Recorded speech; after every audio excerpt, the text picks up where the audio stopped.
राष्ट्रवादी काँग्रेस अजित पवार गटाची काल संपूर्ण मॅरेथॉन बैठक जी आहे ती मुंबईत पार पडली। त्या बैठकीमध्ये अजित पवार यांनी सातत्याने शिवशाहू फुले आंबेडकरांचा वारसा आम्ही सोडला नाही अशी ग्वाही जी आहे ती कार्यकर्त्यांना देताना बोलले। यावरती राष्ट्रवादी काँग्रेस शरद पवार गटाचे जे नेते आहेत जितेंद्र आव्हाड यांनी खरं तर अजित पवार यांच्यावरती कडाडून टीका केली आहे। या सगळ्या संदर्भात बोलण्याकरता आपल्यासोबत प्रवक्ते सूरज चव्हाण आपल्या बरोबर आहेत। सूरजजी, खरं तर जितेंद्र आव्हाड यांनी पुन्हा एकदा अजित पवार यांच्यावरती टीका केली की एका मांडीवरती शिवशाहू फुले आंबेडकरांचा विचार, दुसरीकडे संघाचा अर्थात गोळवळकरांचा विचार अजित पवार जे आहेत ते पुढे घेऊन जातात असं त्यांचं म्हणणं आहे। महाराष्ट्राला माहिती आहे दादा जे बोलतात ते खरंच बोलतात। जितेंद्र आव्हाड साहेब हे मांडुळासारखे, दोन तोंडाचा मांडुळ असतो ना, त्याला दोन तोंड असतात, तशा पद्धतीचं त्यांचे वक्तव्य असतात। आम्ही शिवशाहू फुले आंबेडकरांच्या विचारावरतीच काम करतो। आम्ही बोलतो एक आणि करतो वेगळं नाही। एकीकडे म्हणायचं मी पुरोगामी आहे, दुसरीकडे शनिदेवाच्या जाऊन पाया पडायचं, एकीकडे म्हणायचं मी पुरोगामी आहे, दुसरं माहूरच्या देवीच्या जाऊन पाया पडायचं, एकीकडे हिंदू देवदेवताला शिवा घालायच्या, एकादशी दिवशी मटण खायचं, हे त्यांचं काम। आणि अशी लोक आम्हाला विचारधारा शिकवायला लागलेत। एकीकडे बोलताय की भारतीय जनता पार्टीचं असं ठरलंय की आम्ही त्यांच्या चिन्हावरती लढणार, आणि हे संघ कार्यालयात झालेली चर्चा त्यांनी ऐकली। ते काय वेश बदलून संघ कार्यालयात गेले होते का? त्यांनी काही हे धंदे चालू केलेत का? कोण कुठं काय बोलायला लागले, काय करायला लागले हे बघण्याचे? जितेंद्र आव्हाड साहेब, मी ह्याच्या आधी म्हणलं होतं, ते राजकारणातले राखी सावंत आहेत जे प्रसिद्धीसाठी स्वतः एक कॉन्ट्रोवर्शियल स्टेटमेंट करायचं आणि प्रसिद्धी मिळवायचं हा त्यांचा धंदा आहे। म्हणून अशा स्टेटमेंटला आम्ही जास्त महत्त्व देत नाही। खरं तर जितेंद्र आव्हाड यांनी निधी न मिळत असल्याच्या संदर्भात खंत जी आहे ती सभागृहात व्यक्त केली नागपूरच्या हिवाळी अधिवेशनामध्ये। त्यांनी खरं तर अजित पवार जे तुमचे नेते आहेत, राज्याचे उपमुख्यमंत्री आहेत, त्यांची मिमिक्री सुद्धा केलेली आहे। जितेंद्र आव्हाड साहेबांना मी एवढंच म्हणतो, देरे हरी पलंगावरी होत नसतं। तुम्हाला निधी पाहिजे असेल, तुम्हाला तुमच्या मतदारसंघातल्या लोकांची काळजी असेल तर आपण मंत्रालयात, अजितदादा सोमवारपासून गुरुवारपर्यंत मंत्रालयात बसलेले असतात। अजितदादा हे बिना अपॉइंटमेंट न घेता हे लोकांना भेटत असतात, हे सगळ्यांना माहिती आहे। तुम्ही तिथं येऊन त्यांना निवेदन देऊ शकला असतात, पक्ष कार्यालयात यायची अडचण झाली असती तर तुम्ही मंत्रालयात जाऊन देऊ शकला असतात, परंतु तुम्हाला तुमच्या भागातल्या लोकांचा विकासच करायचा नाही, फक्त विरोधकावरती टीका करून त्याची राजकीय पोळी भाजून घ्यायची आहे। तुम्ही कुठलं निवेदन दिलं त्याच्या निवेदनावरती दादानं निधी नाही असं दिला नाही असं झालेलं नाही। एकीकडे वडेट्टीवार साहेबांना निधी भेटतो, अशोकराव चव्हाण साहेबांना निधी भेटतो, रोहितदादा पवारांच्या मतदारसंघात निधी भेटू शकतो, जयंतराव पाटील साहेबांच्या मतदारसंघामध्ये निधी भेटतो।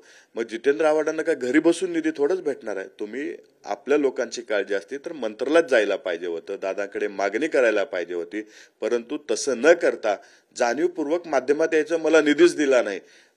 तुम्हालाच गरज नाही निधीची, कारण तुम्हाला लोकांचा विकास झाला, ते लोक पुढे गेले तर कदाचित तुमच्या हाताबाहेर जातील, म्हणून त्यांना तसंच ठेवायचंय, हे आव्हाड साहेबांचं धोरण आहे। खरं तर महाविकास आघाडीमध्येच त्यांच्या नेत्यांमध्ये कुठेतरी धुसफूस पाहायला मिळते।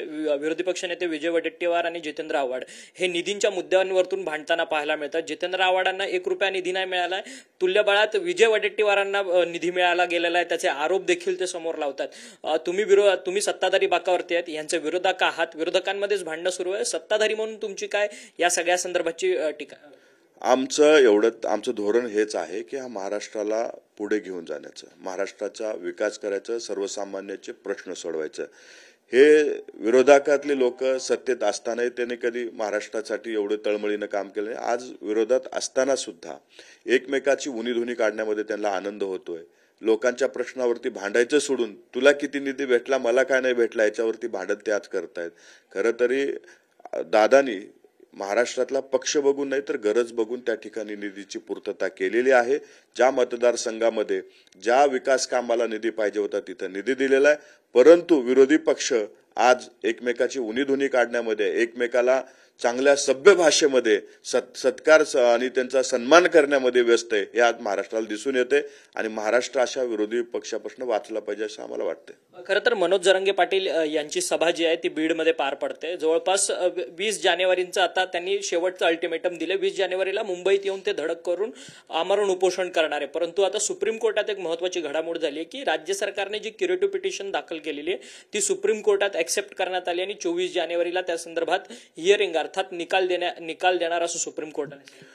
आज जी पिटिशन दाखल करण्यात आलेली आहे, मला माहिती आहे सरकार म्हणून कायद्याच्या ज्या काही पूर्तता करण्याची गरज आहे ते नक्कीच सरकार म्हणून पूर्तता करेल आणि आम्हालाही विश्वास आहे की त्याच्यामध्ये आम्ही जिंकू. कारण ज्या गोष्टीची गरज आहे, जे आपल्याकडे कागद पुरावे आहेत ते आपण त्या ठिकाणी दाखल करू आणि जिंकेल ह्याच्यात मला विश्वास आहे. परंतु मनोज जरांगे साहेबांनी जो वेळ दिलेली आहे त्याचे आम्ही आभार पण मानतो आणि भविष्य काळामध्ये आपल्याला हे कायद्यामध्ये टिकल असंच आरक्षण मिळवायचंय त्यासाठी सरकारही प्रयत्न करेल आणि मला वाटतंय की मराठा समाजातल्या सर्व बांधवांनी सुद्धा आपण थोडं शांततेने गेलो तर नक्कीच त्यामध्ये विजय सुद्धा मिळवू. खरं तर धन्यवाद, तुम्ही आमच्याशी बातचीत केली होते. राष्ट्रवादी काँग्रेस अजित पवार गटाचे प्रवक्ते आणि युवकचे प्रदेश अध्यक्ष सूरज चव्हाण, त्यांनी कडाडून टीका जी आहे ती संपूर्ण जितेंद्र आव्हाड यांनी केलेली आहे. जितेंद्र आव्हाडांना जर निधी मिळत नसेल तर त्यांनी मंत्रालयात येऊन अजित पवार यांच्या कार्यालयामध्ये येऊन त्यांनी या सगळ्या संदर्भाची दाद मागितली पाहिजे. राज्यातील अनेक नेते त्यांच्याकडे निधीची मागणी करण्याकरता मंत्रालयात येतात, मग जितेंद्र आव्हाडांना मंत्रालयात येऊन त्यांच्या कार्यालयात निधी का मागता येत नाही असा सवाल जो आहे तो सूरज चव्हाण यांनी आपल्याशी बोलताना उपस्थित केलेला आहे. व्हिडिओ जर्नलिस्ट मोहन दुबेसह अक्षय मंकणी, TV9 मराठी, मुंबई.